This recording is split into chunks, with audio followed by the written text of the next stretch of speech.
So E3 just happened, and with the hype from that all kind of winding down, I wanted to talk about it. The conference, the games, what I liked, what I didn't like. Just kind of give an overview of my thoughts and my opinions on the conference. I think E3 went pretty well this year. A lot of areas it was kind of average, but in a lot of areas it was pretty good. A lot of good game reveals and some good teases. But I thought it was pretty good overall. The first thing I wanted to talk about was probably what you would expect from my channel, and that's the announcement of Forza Horizon 4. I saw this coming from a mile away. I'm sure most people did. It was a pretty obvious announcement. There's been a Forza game every year up till this point. I don't see that changing anytime soon. I'm sure Microsoft's making loads of money off of the games, and they're not gonna let it go that easily. But overall, I think I was kind of disappointed with Forza Horizon 4. The only major change I really saw in the game was obviously the location, which is a given. They're gonna change that from game to game. But the weather system, they were really pushing the weather system like it was some grand thing that's gonna really change the game up, and I don't think it is gonna do very much. There might be some slight differences, but the Forza Horizon games aren't good at making subtle changes to the way cars handle, and just the overall feel from car to car doesn't seem to change very much.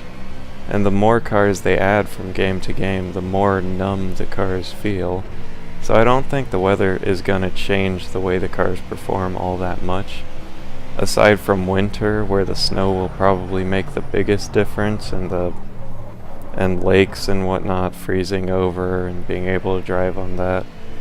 So I think winter will be a pretty good change, but I think as far as spring, summer, and fall are concerned, I don't think there's gonna be much change there. So that kind of got me disappointed, and in my locations video I said I thought that it was probably going to be placed in Britain, and they did announce that it was going to be in Britain. I'm kind of upset by that. I was really hoping for a Japan release. I would just love to have a game set in Japan with the Japanese focus, the environment, the cars. I think it would make a better game. But I understand why Playground Games is so excited for it to be set in Britain, because that's where they are, that's their location, their hometown. They've grown up in Britain, they love the place, it's home to them. So I can understand why they're so happy about this and why they're so excited for it.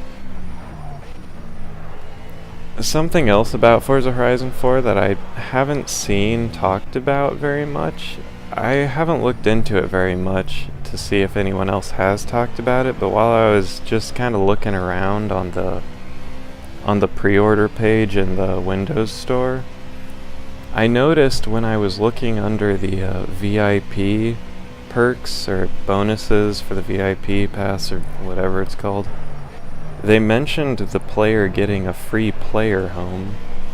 And I don't remember them mentioning anything about player homes during the conference, so that could be something pretty cool, I guess. I wasn't expecting player homes, but I would be all for that. That would actually be something that could get me a little excited for the game. That's all I've really got for Forza Horizon 4. They didn't really announce all that much that I know about. Like I said, I haven't looked into it very much, so I couldn't say either way. It looks like a good game, but it doesn't look like it's changed very much from Forza Horizon 3 to me.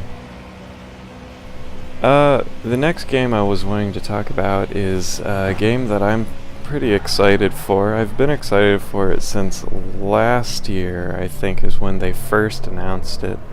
It's Metro Exodus. It just looks like a really fun game, a really good game, and with what they were talking about this year, it looks like they've pretty well expanded upon everything from the series, made it just a better game. I haven't actually played a Metro game before, but I've heard that they're pretty good, and they obviously look good, though that's not the best or that's not the biggest point of a game, not the main purpose. The focus should be on the gameplay, but I don't really think it's gonna disappoint in that aspect from what I've seen. I haven't looked very much into that game either. It looks good, but I can't say very much on it. It just looks like fun. So I'm gonna move on to the next game that I'm gonna talk about. And that game is Super Smash Bros. Ultimate. This is a game that I'm really excited for. I've been a big fan of the Super Smash Bros. Series for a long time. I was first introduced to it on the GameCube with Melee. I've played every game in the series at least once.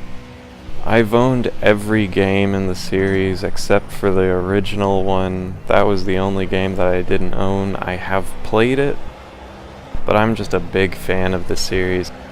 And this one looks like it could be a really good game. They're bringing back every character from every game in the series, and it looks like it's going to be a lot of fun. They are adding a few new characters too, which is probably going to be troublesome for them trying to find out ways to balance all of these characters. I don't know how they're going to manage it, but I have faith in them that they'll figure out something. This is just something really cool to see for me from a fan of the series, as long as I've been a fan. I've got a lot of good memories from the series, and I have total faith that they'll make this a really good game. Of course, that also raises my expectations, so if it's not as good as I'm hoping, it could feel like a really bad game. But I've got high hopes for this one. It just looks good to me. So I'm gonna move on. And the next game I'm gonna talk about just a little bit is Cyberpunk 2077. This is another game that I've been looking forward to for a while. I didn't really know what to expect because the only teaser that CD Projekt Red has given on it up till this point was a really short one they showed back in, I think 2013 was when they first announced it and first showed off the trailer for it. That trailer didn't really show off much of anything, and this new one, it really doesn't say much either. I haven't looked into the game very much yet. I'm planning on doing that more later, but I've been spending my time looking into other games more. So I'll probably do some research on that one later, maybe later today, maybe tomorrow, I'm not sure. But it looks like it should be a good game. I've played The Witcher 3, so I have high expectations from CD Projekt Red. I've heard a lot about the development from this game, and I know that it's a huge undertaking. It's supposed to be a massive game. But yeah, this one's supposed to be really big, and I have a lot of faith in them. Looks like it's gonna be fun. Again, I'll just have to wait and see how it pans out. But that'll move me on to the next game that I'm looking forward to, and I am really looking forward to this one. This is one that's caused quite a bit of controversy, actually, and I'm not entirely sure why, because I don't see it. I don't see why people are freaking out, but that's Fallout 76.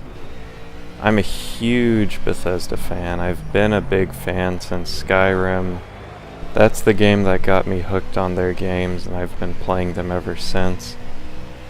On Skyrim alone, I must have put in more than 1,000 hours. Fallout 4, I've put in some like 600 hours. It's become a problem at this point. It's a massive time sink. Bethesda games are the only games that I play for those kinds of hours, even more than racing games. I think the only racing game I've ever played that's compared in terms of hours spent to a Bethesda game would be Forza Horizon 3. I sunk a lot of time into that game. But I'm hoping that my fandom for Bethesda isn't kind of blinding me to the game, to any possible negatives to it. But I'm trying to look at it from any perspective I can, and it just doesn't look like a bad game to me. It looks like Fallout 4 but with multiplayer, and that's pretty much what they said it is. I know it's supposed to have some survival aspects to it, like feeding your character, drinking, just really basic stuff, and I don't think in a game from Bethesda that even if you didn't eat frequently or didn't drink frequently, I don't think it'll cause any serious side effects, maybe slightly reduced health or something. But I'm just kind of rambling on. Anyways, the game looks like a lot of fun to me. If it's anything, or if it plays anything like Fallout 4, I'm sure I'll have fun with it. It looks like fun. It looks like a Bethesda game to me, so I have faith that they'll be able to pull it off. And I'm just excited for it. That leads me into the last game that I'm going to talk about, and one that I'm probably equally excited for as Fallout 76, and that's Halo Infinite. This is one that I didn't expect to see anything on. I kinda didn't expect anything related to Halo. I felt like if they were gonna announce anything, it would be soon, because when did they announce Halo 5? I think the announcement was at the 2013 E3. I might be wrong about that. I think the game launched in 2015.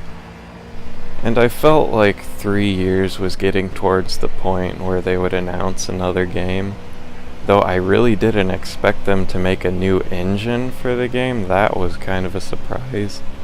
And the shift in art style from Halo 5 style to what they're showing in this trailer it appears to be a lot more like the classic Halo games, Halo 2, Halo 3, a much more simple aesthetic. It just looks clean, it looks nice. I was watching the trailer before they had showed anyone, before they showed the Marines, before they showed Master Chief. Just seeing the scenery and seeing the animals alone was enough to make me think that it felt like a Halo game. And that was a pretty impressive thing to pull off just through the environment alone. I'm pretty excited for this game. The Halo series is probably one of my all-time favorite game series. I've been a fan of it ever since I first started playing it. That was back in Halo 4. I've since played Halo 3. I never did manage to play Halo 5 or the Master Chief Collection because I never got an Xbox One. That wasn't worth the money to me. But I've been a fan of it for a long time, got a lot of good memories playing the games with friends, and I'm really excited for this game to come out. I don't expect it for a couple more years, probably around 2020, 2021 even. I'm not holding out hope that it's going to come out any sooner, being that the reveal trailer said that it was just a demonstration for the engine. But yeah, excited for the game. Can't wait for it to come out. Those are pretty much the games that I'm looking forward to. There was a lot that was announced, a lot that just seemed kind of meh. I was really kind of disappointed with the Ubisoft conference, but not because of the games. I was disappointed with it because it wasn't weird like it normally is. I love the Ubisoft conferences because they're weird. And it just seemed so boring this year. It seemed so professional and so average. But yeah, aside from that, E3, pretty good this year. A lot of just stuff announced that I'm not really interested in, but a lot of really good games that I'm really excited for. Can't wait for them to come out. That's pretty much all I've got to talk about. I'm Stormy, and I'll see you guys later.